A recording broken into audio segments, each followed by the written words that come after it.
করছি এই মুহূর্তের জনপ্রিয় অনুষ্ঠান খবর বাংলা সংবাদ আয়োজিত জবাব চায় জনতা।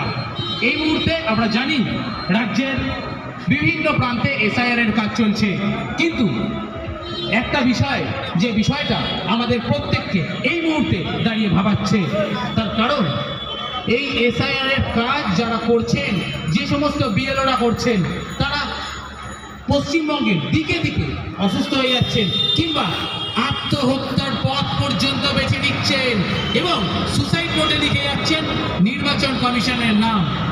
এই পরিস্থিতি হয়ে রয়েছে এই মুহূর্তে রাজ্যের এসআইআর এর পরিস্থিতি, এবং বিরোধী দল তথা শাসক দলের তরফ থেকে বলা হচ্ছে এই কেন্দ্রীয় সরকারের হঠকারিতার কারণেই এই পরিণতি।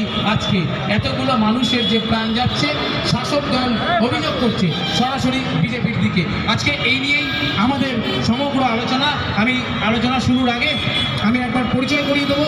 আজকে যে সমস্ত প্রতিনিধি উপস্থিত আছেন তাদের রাজনৈতিক দলকে প্রতিনিধিত্ব করার জন্য আমি পরিচয় করিয়ে দেবো। তৃণমূল কংগ্রেসের প্রতিনিধি রয়েছেন সৌরদীপ শর্মা, আমি পরিচয় করিয়ে দেবো। তার পাশেই রয়েছে বিজেপির তরফ থেকে শীর্ষেন্দু ব্যানার্জি, তার পাশে রয়েছেন, আমি পরিচয় করাবো, জাতীয় কংগ্রেসের তরফ থেকে কৃষ্ণ গুহ, এবং তার পাশে রয়েছেন সিপিআইএম প্রতিনিধি রত্না সর চৌধুরী।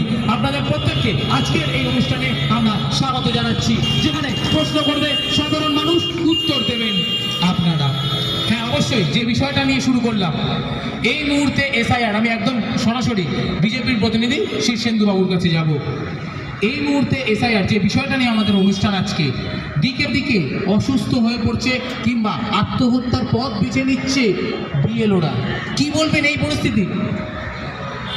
দেখুন, এসআইআরের কাজ তো শুধু পশ্চিমবাংলায় হচ্ছে না, ভারতবর্ষের অনেক রাজ্যে হচ্ছে, 12-13খানা রাজ্যে হচ্ছে।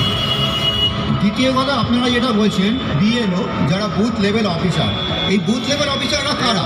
এরা রাজ্য সরকারি কর্মচারী, এবং সরকার এখানে তাদের দায়িত্ব রাজ্য সরকারি কর্মচারীদের নিরাপত্তা করা, নিরাপত্তা দেওয়া, এবং তাদের